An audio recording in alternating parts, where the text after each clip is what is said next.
Hello everybody, welcome back to Pay the Poolman. Today we're going to be adding employees to the Plus side of Pay the Poolman. So the Plus app is designed to manage and track employees within Pay the Poolman. So let's go ahead and go down to Plus right here, and we're going to be working in Employee Center. As you can see here, I already have 2 employee profiles, and when you're ready to add another one, you can go ahead and click Add New Employee right here.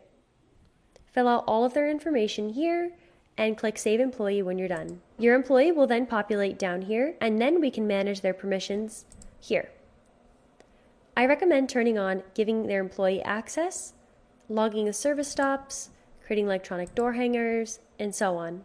Take some time to go through each of these and see what your employee might need permission to.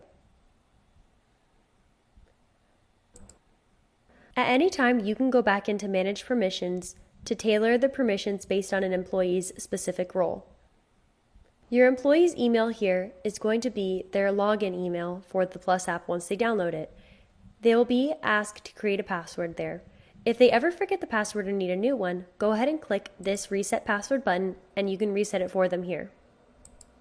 If you need to edit any of their personal information, go ahead and click Edit Employee and you can edit their information there.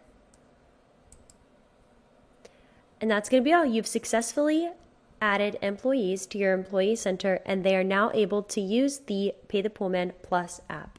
Thank you for watching this video. We are committed to giving business owners back their personal lives through highly efficient software and our caring support team. So go ahead and hit that subscribe button for more content, and we will see you in the next video.